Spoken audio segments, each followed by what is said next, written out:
This is Ag Matters PM from the Iowa Agribusiness Radio Network, brought to you by the Iowa Soybean Association, your daily recap of the information that affects Iowa's farmers, producers, and consumers, right here in the heart of the heartland. With reports from our award-winning broadcast team of Dustin Hoffman, Riley Smith, and Mark Magnuson. Now, from the IARN studios in Des Moines, here's Riley Smith. Good day and welcome to Ag Matters PM from the Iowa Agribusiness Radio Network. I'm Riley Smith. Today is Monday, September 18th, 2023. We're so glad you could join us for today's show. In today's episode, I talked with Joe Heinrich, the Executive Director of the Smart Carbon Network, just for a bit of an update on what he's been seeing recently as far as carbon pipelines, carbon capture is concerned, as well as some updates on some news involving carbon pipelines even in other states. We also have a check of that ag weather outlook, but first, let's run down the markets. It's time now for the Ag Matters PM Closing Market Summary, your source for market analysis and settlement prices from the day's trade in Chicago, courtesy of the folks at agmarket.net. At the end of another trading day in the ag marketplace, we're talking with Robin Schmahl of agmarket.net. Robin, what have we seen going on in the grain markets today? The grain markets were a little bit more on a defensive today. We didn't see a lot of positive news coming out of different areas. Probably the biggest news was the wheat market was under pressure because there were two cargo ships that actually made it through the humanitarian corridor that Ukraine set up in order to try to move supplies, grain supplies out of the country after Russia didn't renew the Black Sea Initiative. So they safely made it through. They're going to be looking at 20,000 tons of wheat are going to be shipped to Africa and Asian markets. So that probably took a little bit of steam out of the market per se, and the reason that prices were lower. Now on the corn side and bean side, well, they're under harvest right now, so some of that is progressing. So that's really not a real positive thing generally to the markets. I mean, we're looking at a lot of different scenarios previously where we'd see some lower yields, but when we came out with the World Supply and Demand report last week, that kind of took that away. Now, we won't know for sure until we get it all in the bin, obviously, but the conditions report and harvest progress report today, we're looking at 10% of the corn being harvested. It was 5% last week, 7% in a year ago. So we're moving along pretty good, and we should be because of the early drying down on a lot of the corn in different places. Now on the bean side, we're looking at 4% harvested. There wasn't anything recorded last week. A year ago, we were at 3%, so we're pretty much right on track with soybeans right now. Now the conditions, though, we're looking at a 1% decrease in corn crop condition to 51% good to excellent. A year ago, it was 52%. Soybeans at 51% as well, down 1%. We were 55% last year. And winter wheat planted is at 15% is the estimate. Last week, it was 7%. And a year ago, it was 21%. So we're running a little bit behind. But again, I mentioned before that the condition reports now are kind of really difficult to really say, okay, we're getting worse of a crop because we're drying down. So the crop conditions look a little bit worse. So having a 1% decrease from last week would be understandable. Nothing to get too concerned about, but we are harvesting. We are seeing some grain coming in. We are seeing probably some of the early stuff being sold right away. Now corn inspections today on exports, we had 25.3 million bushels on corn. That was up 700,000 bushels from a week ago. Beans, 14.2 million bushels, up 7,000 bushels from a week ago. Wheat at 13.5 million bushels. That was down 1.4 million bushels. So not a lot came out of the export inspections market or report. And a lot of times, really, that isn't a real long-term market mover. It provides some volatility during the day. Now, when we look at the futures prices, December corn today moved to the lowest level it's been since September 27th of 2021. That's the December contract. That's pretty substantial and pretty significant when you look back at where prices have been. And you look back at what some of the costs were for putting in this crop. fertilizer and seed and all. It's even at the price where we are right now, it's and the high rent prices, it's running below some people's cost of production right now. Now, November beans, not quite so bad. They're back to 1 month ago. But again, we're looking at that pressure coming on that crop, where once we see a little bit more of the yields coming out, maybe it will find a little bit of support. But for right now, there's not a lot looking to support that market. Harvest is going to be the main focus coming on, and not only harvest, but also when we look at exports. Now, the private exporters on soybeans, they announced the sale of 123,000 metric tons to China today, or overnight, I should say. That's positive. But on the other side of it, on the soybean side of the market, crush fell to 11-month low in August at 161.453 million bushels, and that was down 6.8% from July. So we're looking at that production and we're looking at the demand scenario, and right now it's kind of favoring a little bit to the lower side. We have to see some real good strength coming into that market to really see the trend start to move back up again. And then on the livestock side of things, what do we see going on in that marketplace today? Well, we're taking a little bit of a breather in the in the cattle market, I should say, cattle futures. The lower corn prices failed to provide any support to feeder cattle. Now, last week, we did see just an incredible market. We saw new contract highs, numerous days. Cash eventually traded on Friday at 183 in the south. That was $3 higher, and 292 in the north for dressed cattle. That was $2 higher. And that really that anticipation last week really put some support into that market. So traders didn't even wait around to see if cash traded before they bought into the market. They were buying last week and making new contract highs primarily in the feeder cattle market because the auctions, I mean, they're trading different various weight classes of cattle very aggressively, and they're bidding some pretty high prices. Now, today when we looked at box beef, we were higher in both categories. Choice was up 82.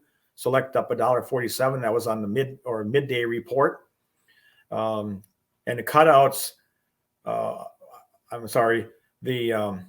the choice cuts continue to run above last year, significantly above last year and above the 3-year average. So we're seeing some good support there. We're seeing some good demand still continuing at these lofty prices from consumers. And there is more concern or more nervousness as we keep on moving to these prices. Now, we are knocking on the doors of reaching $200 in the April cattle contract, which has been some kind of a target that some have touted even at middle of last year already. So we are almost reaching that level. Not that that's anything that's a magic number, but $200 is pretty substantial. It's record high prices.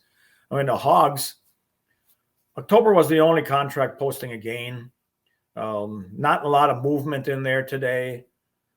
It's surprising, though, that the midday national direct report showed an increase of 75 cents as far as cash was concerned, because normally packers aren't very aggressive on Monday, and that might be a little bit different by the time we get the final printout today, but it was 75 cents higher, and that was a good thing to see because it may indicate that demand is starting to pick up a little bit, but one day doesn't really make a market. But pork cutouts at midday today were up $5.75. That's really positive starting the week out. Now, it's interesting looking back at the Commitment Traders report for hogs for the previous week. We saw funds adding to their long positions in hogs, bringing it to the last report, bringing it to a record high level that we had seen back in June. So we matched that exactly. So it'll be interesting to see where we go from here, how the funds will be looking at this, as we move forward. If we see some consistent support under the cutout market and the cash market, then we will see some more buying by the funds, some more support coming into that market and a higher index. Lots of great information today, Robin. For those of our listeners and our viewers who would like to get in touch and learn more from the folks at agmarket.net, how can they do that? They can call me directly if they would like at 877-256-3253, or they can go to agmarket.net. The toll-free number is there. They can call in and somebody will be glad to help them. Great talking with you as always, Robin. Appreciate the analysis, and we look forward to speaking with you again soon. All right. It's always a pleasure being on. That again was Robin Schmahl of agmarket.net. We'll go ahead and take a look at how those numbers close. That's courtesy of the folks at Bar Chart. December corn is down 4 3/4 at 471.5. November soybeans down 23.5 at 1316 3/4. December soybean meal down 420 at 387.90. Soybean oil down 112 at 16.94. Chicago wheat down 13 even at 591 1/4. Minneapolis spring wheat down 15 even at 774 even. Kansas City hard red wheat down 11.5 at 735 even. December oats down 25 even at 454 even. On the Merc, October live cattle down 60 at 186.32. September feeders down 312 at 254.25. October lean hogs up 12 at 83.25. October pork cutout up 2 cents at 94.42. Class 3 milk down 28 cents at 17.82. And that's been a check of the markets here on Ag Matters PM. We're going to take a quick break to hear from our sponsor, the Iowa Soybean Association and the Soy Checkoff. When we come back, I talk with Joe Heinrich of the Smart Carbon Network. This is Ag Matters PM. Iowa Soybean Association is driven to deliver for Iowa's 40,000 soybean farmers. We're proud to provide objective agronomic research, a helping hand with soil and water stewardship, and timely industry news powered by the Soybean Checkoff. Learn more at iasoybeans.com. Welcome back to Ag Matters PM from the Iowa Agribusiness Radio Network. I'm Riley Smith. Had the chance to catch up with Joe Heinrich, the Executive Director of the Smart Carbon Network again. Joe's been on the show several times already. Gave us a bit of an update on what he's seeing as far as carbon markets, carbon capture, carbon pipelines is concerned, as well as some recent news involving the Navigator pipeline in South Dakota and the Summit pipeline hearings that we're having here in Iowa.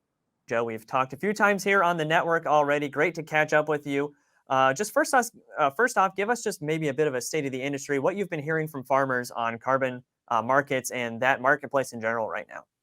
Yeah, it's been really interesting. As I've gone around, you and I have talked. We launched in May, and I've been across our footprint. It's across the Midwest is what we're based from Illinois, Iowa, South Dakota, Nebraska, getting into Minnesota. I'll be going to a couple other states after that. And people really want to talk about it, but there's so much emotion around it. They're kind of nervous to bring it up. And I guess that's the best way I can summarize it. Have great discussions. You have some very much for it. You have some very much against it. And you have this vast middle that just wants to have more information, understand why we need it. What are the concerns when you're talking the land, the property rights, the safety, those things. They're wanting answers on that. And then why is it a benefit to the Midwest? And so had some really great conversations from legislative leaders down to area chamber of commerces and high school kids even. So we're hitting pretty broad spectrum. And of course, you mentioned that side of the emotional side of things where that can really take in effect. And I'm kind of curious now hearing of the in South Dakota, the very speedy denial of Navigator permits. Of course, a summit going on there as well. Just talk us through that and what is going on with that situation.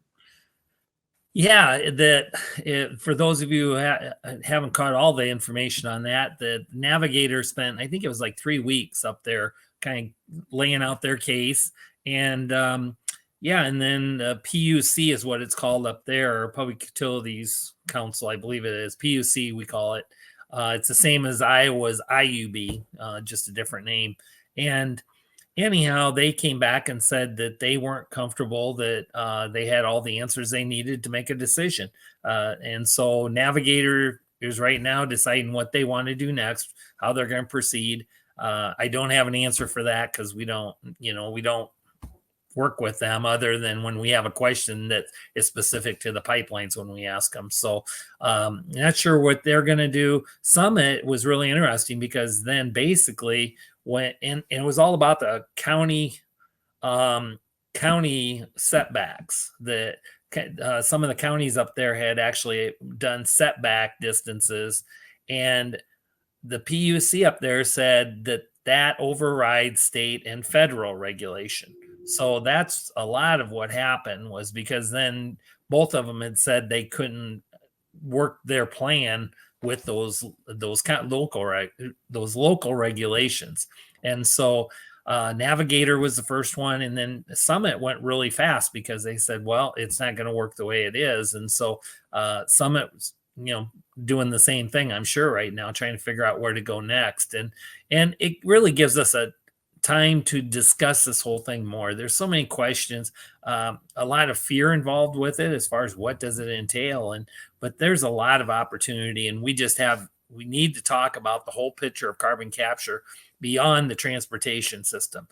We have to work through that transportation system and figure out the answers to those, make sure those questions are answered. But we have a vast opportunity in the Midwest for carbon capture opportunities within it.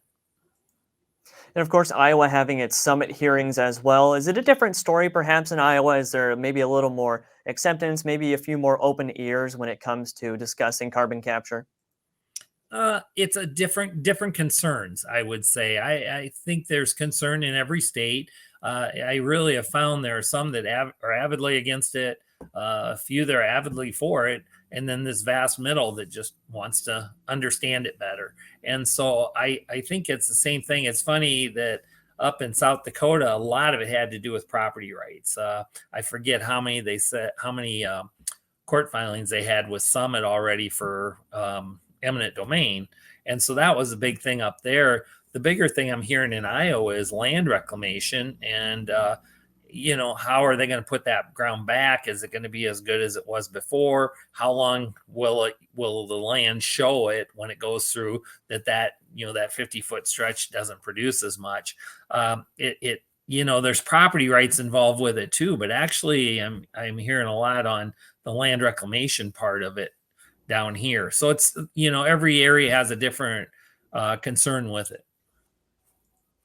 Then, of course, just thinking again to the emotional side of it, obviously, like you said, when discussing land, a lot of farmers want to make sure it's almost like an integrity deal, and to make sure the integrity of the land is still there.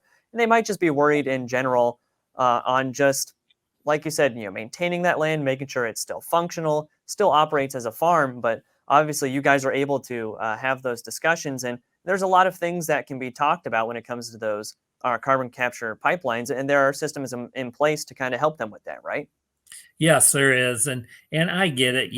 We farm over here. For those of you who don't know me, I farm with a nephew and son-in-law, diversified beef, dairy, and crop operation.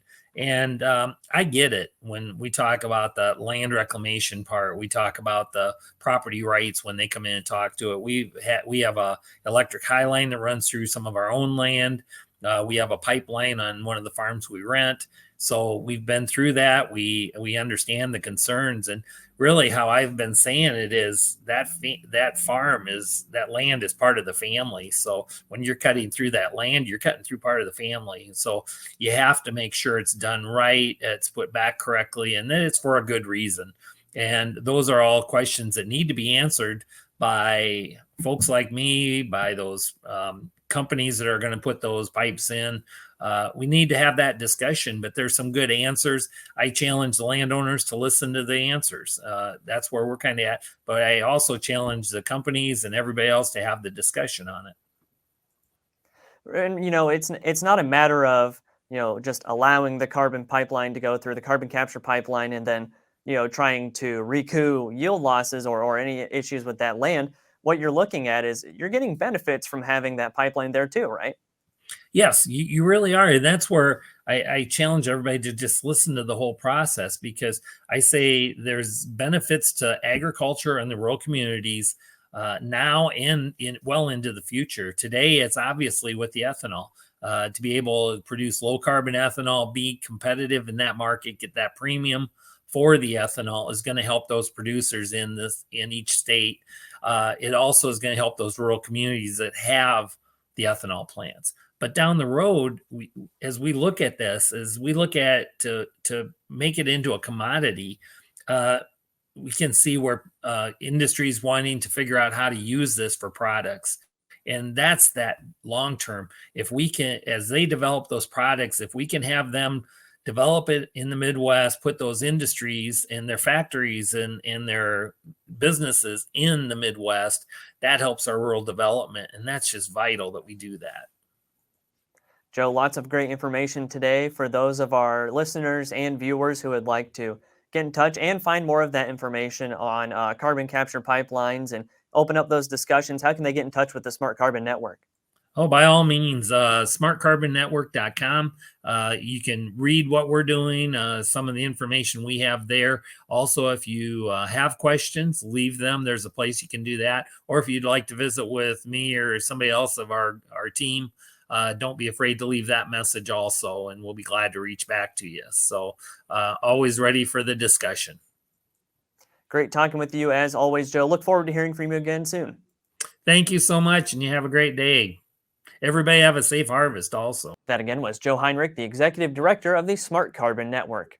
As for right now, let's go ahead and take a look at that ag weather outlook. Well, there is some rain back in the forecast, but it is a bit scattered. So, as with really anything, it's not guaranteed to happen or not. Some good chances across the state, those scattered chances, but really not sure what's going to be able to pass through if you'll get rain in your area. Of course, we are hoping for those rainfall accumulations because we're still dealing with those drought conditions. Otherwise, we're just looking at sunny skies. Kind of hard to believe that we're still setting record highs, but those record highs still possibly in the mid 80s for tomorrow. So let's see what the National Weather Service has in store for the next 24 hours. As you can see from the National Weather Service, today we have sunny skies with some haze in the southwest, those highs ranging from the mid 70s to mid 80s. Tonight, partly cloudy skies with variable chances for storms and showers, lows overnight ranging from the mid 50s to low 60s. And tomorrow, mostly sunny skies, and once again, scattered chances for storms and showers, highs ranging from the upper 70s to mid 80s. Taking a look at the affiliate weather map for tomorrow, Cherokee will see sunny skies with a high around 86, Shenandoah chance for rain and storms, high of 84, Des Moines mostly sunny and 86, Waterloo mostly sunny skies, chance for showers and a high of 83, Albia chance for showers and storms, a high of 85, and Clinton will see mostly sunny skies with a chance for some rain showers, a high around 78. For more detailed forecasts in your part of the state, make sure to check in with your local Iowa Agribusiness Radio Network affiliate. That's been a check of the Ag Weather Outlook, and that also brings us to the end of this episode of Ag Matters PM. You can find all of our content on our website at iowaagnet.com. You can also follow us on social media at Facebook, Twitter, TikTok, and LinkedIn. You can find our video content as well as previous episodes of AMPM on our YouTube channel. So make sure you subscribe and hit the notification bell to see when those videos go live. Don't forget as well our free Twice Daily Market podcast on Apple, Amazon, Google, Spotify, and Podbean. From the Iowa Agribusiness Radio Network studios in Des Moines, I'm Riley Smith. On behalf of Mark Magnuson and Dustin Huffman, we thank you for watching. This has been Ag Matters PM.